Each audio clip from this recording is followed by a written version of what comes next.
Father chose stepmom over me and kicked me out. When their business failed, I tripled their rent. My name is Nick. I'm 24, and my life reads like a case study on why being an orphan might sometimes be the better deal.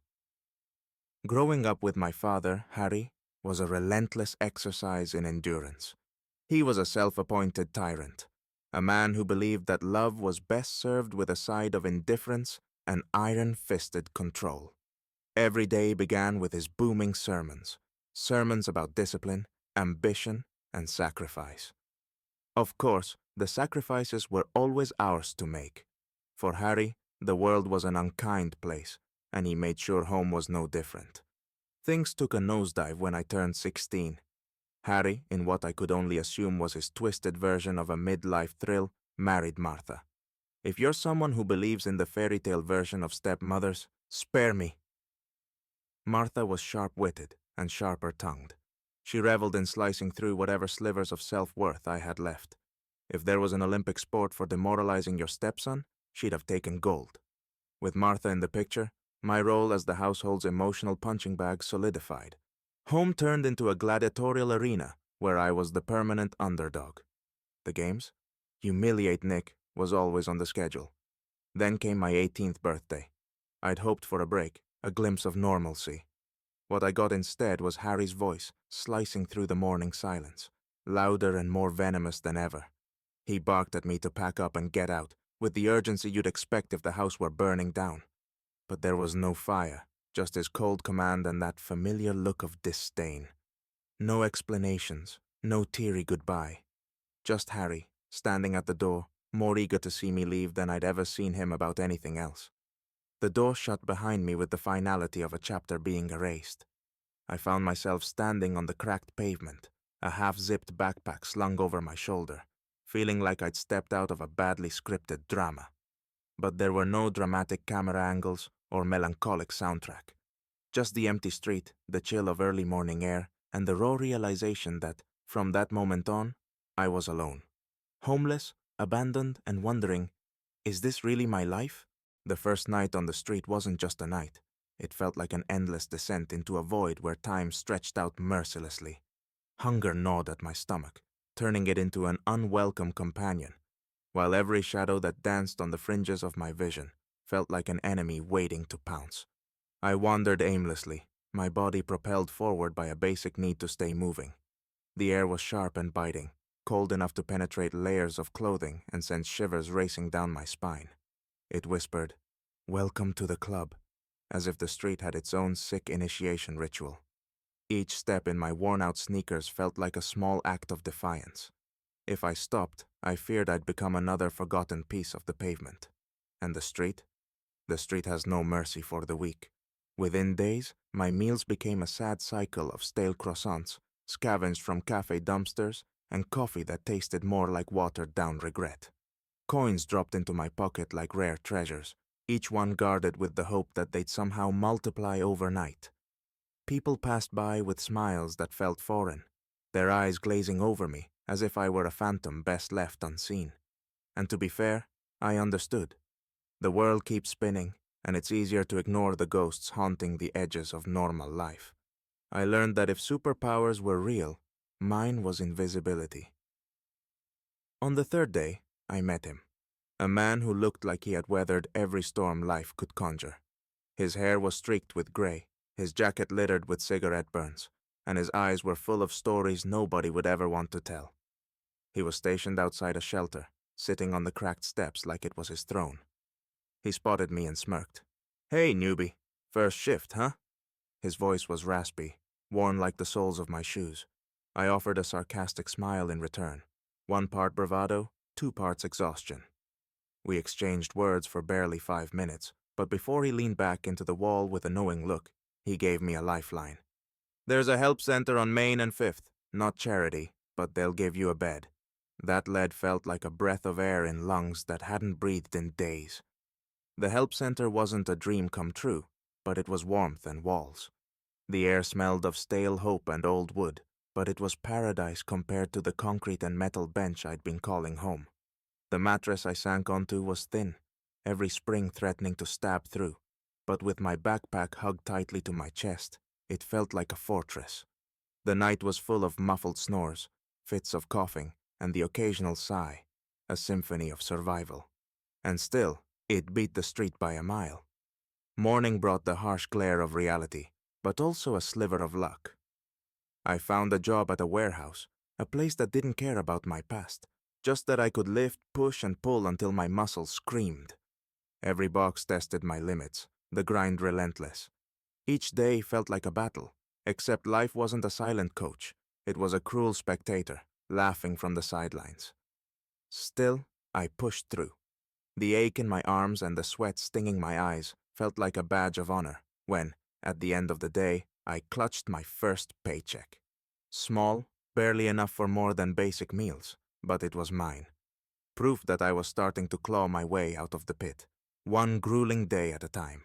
One ordinary day at the warehouse, where the air seemed permanently infused with the scent of sweat, dust, and the static buzz of radio chatter, I met John. John was an enigma. He always wore crisp, ironed shirts that looked like they belonged on the cover of a business magazine, yet his smirk hinted at a laid-back attitude and a keen eye for detail. He was the type who noticed if you dropped a box and pretended it didn't happen, but wouldn't say a word unless it amused him. He approached me during a rare moment of respite as I sat on a dented bench, chewing on a sandwich that tasted more like compressed foam than actual food. "Hey, Nick, you're not just here to lift boxes for the sheer joy of it, right?"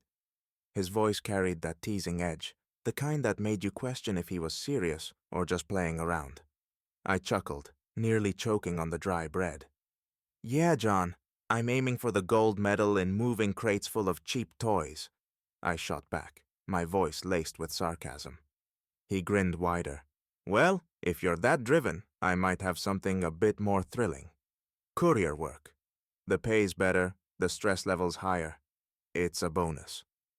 Hearing those words felt like the first notes of a long-forgotten song, the kind that jolts your senses awake. "Why not? I've always loved a good adventure where my back's on the line," I said, the humor masking the glimmer of hope inside me. And just like that, I found myself stepping into a new chapter. Courier work turned out to be its own kind of battleground.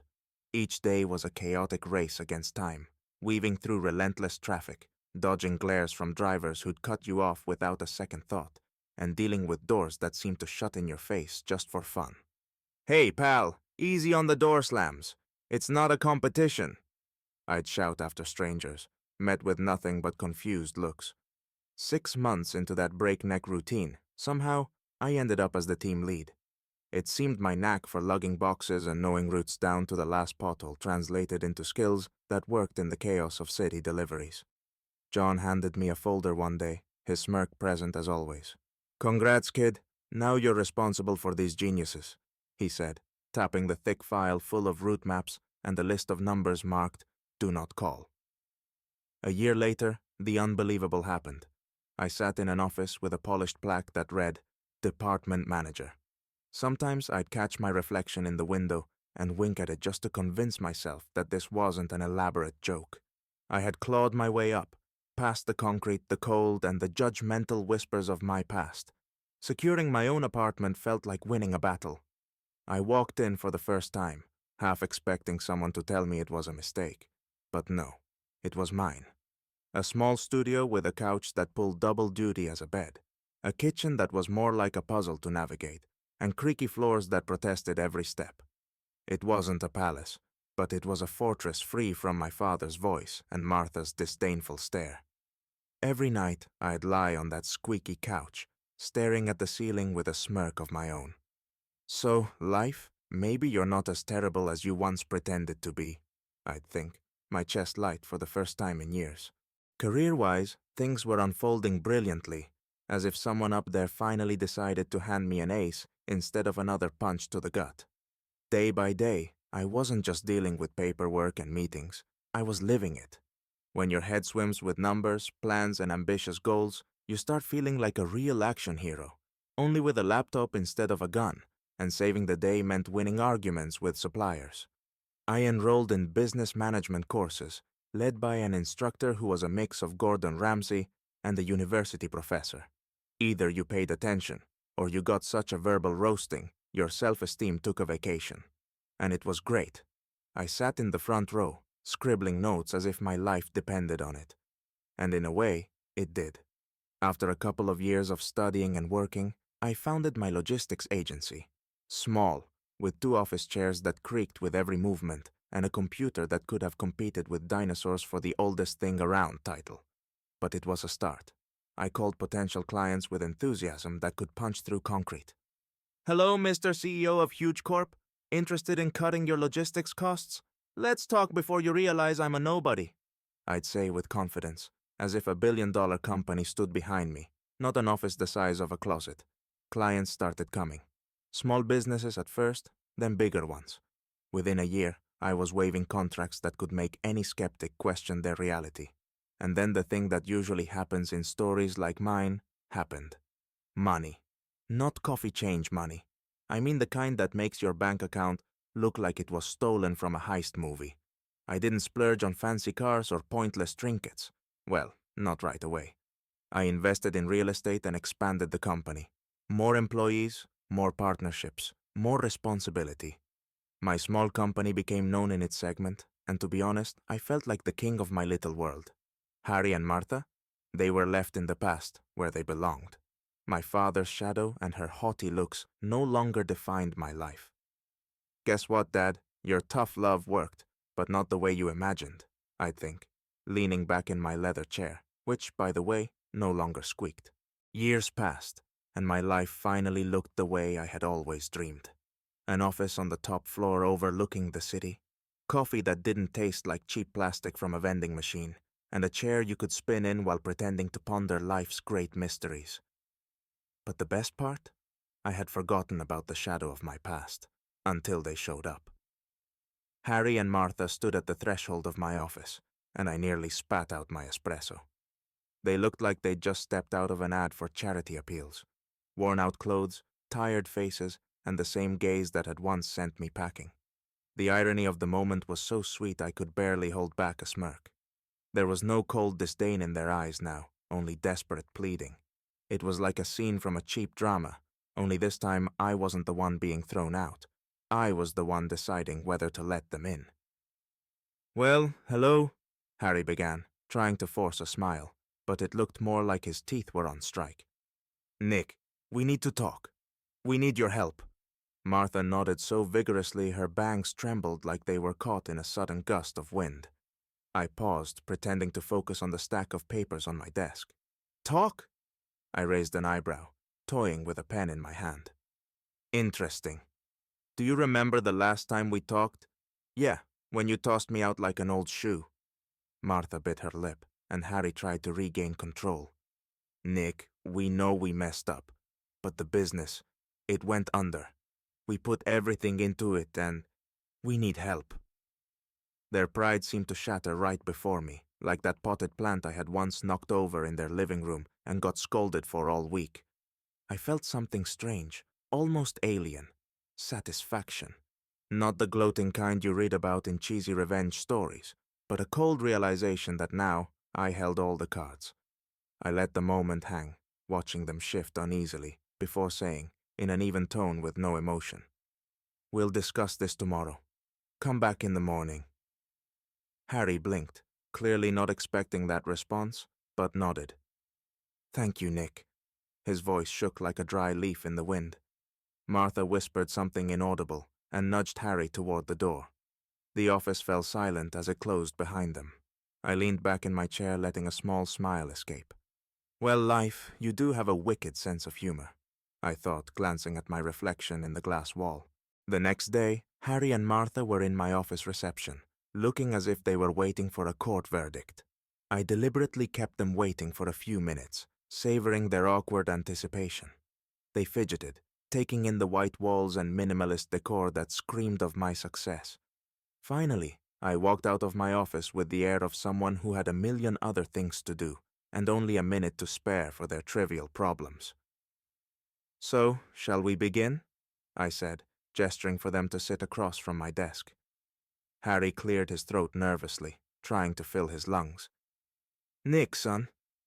He hesitated, as if he'd forgotten the next part. We know we wronged you. Years ago, we were unfair, and that was a big mistake." Martha just nodded, trying to look remorseful, but her eyes still held a hint of that old superiority. I stifled a grin and tilted my head. "Oh, you noticed? Well, congrats. Welcome to the club of people with some semblance of conscience." I leaned forward, tapping my fingers on the desk. "So, you've come to ask for help? Admirable." Harry nodded so sharply I almost expected his head to come off. "Yes, Nick. We need a space for a new business. We're trying to start over, but we don't have the means to afford rent." He spoke as if every word was extracted with pliers. I sighed as if deeply considering it. "Well, I think we can arrange something," I said, then added with a squint. "But on my terms. Rent will be 3 times the market rate. Sound fair?" They exchanged glances. Harry tried to keep his composure, but his jaw quivered. Martha's frown deepened, the lines on her face like fine threads. They knew there was no other option. Either they accepted my terms or stayed stuck in their despair. "We agree," Harry finally said, and I saw the pain flicker in his eyes. It was the same look I'd seen in the mirror years ago, standing on the street with a backpack, abandoned and betrayed. "Great! Welcome to the real world, Dad," I said, standing and handing them a folder with the lease. Time went on, and I watched Harry and Martha struggle in the very pit they once pushed me into. They worked as if every minute deserved an Oscar, but honestly, it was a show nobody had bought tickets for. Their old confidence, the smug smiles they met my teenage attempts with, had vanished. All that was left was tired faces and eyes that said, "We've lost," and it shows. Every time I passed them in the hallway, I felt mixed emotions. No, who am I kidding? It was just cold detachment. Martha tried to make herself invisible, as if she could disappear if she wished hard enough. Harry cleared his throat nervously, pretending to be interested in anything but my presence. "Don't worry, Dad. I'm just passing through, making sure no one's fainted from working too hard." I'd think with a smirk. Revenge is an interesting thing. It's not always shouts, explosions, and Hollywood movie scenes. Sometimes it's just the quiet realization that life has turned in your favor, and now you're on top, while those who caused your nightmares drown in their own mess. It wasn't about revenge. No, it was more a reminder of justice, how sometimes balance is restored in the most unexpected ways. It was amusing to see how they avoided my eyes, as if a glance from me could summon the monster of their past and remind them that they were just shadows of their former power. "Hey, look who's working overtime today. Must be tough, huh?" I thought, but kept the comment to myself, just nodding politely as I passed. Day by day they came, weighed down by their mistakes, and left trying not to meet my gaze. And you know what? I liked it. Not in a spiteful way, but in a peaceful one. Months passed, and every day I watched the same scene. Harry and Martha trudging down the hall, faces weary like zombies from movies. But instead of moaning brains, they muttered things like, "Just survive." It was a cycle, repeating over and over. One morning, sipping my cappuccino with the city view behind me, I thought, what next, Nick? How long do you need this reminder of the past to feel better? For the first time in a long time, I realized that resentment was like gum stuck to my shoe. It kept me from moving forward smoothly.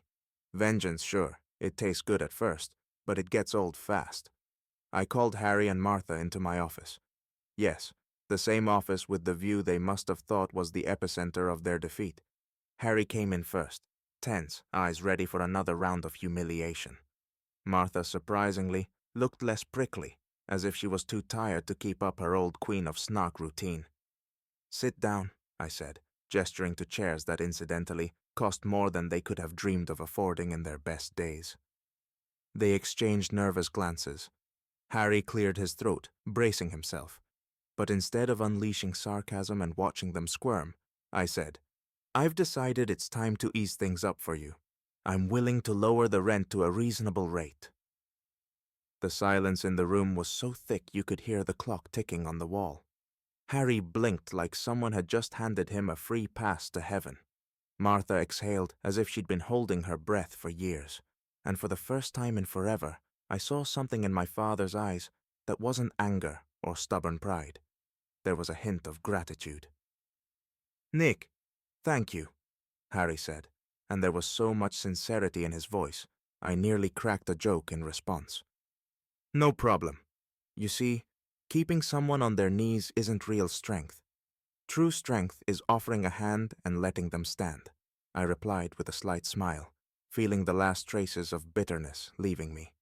At that moment, I realized the real victory wasn't in breaking them down. It was in being better than that.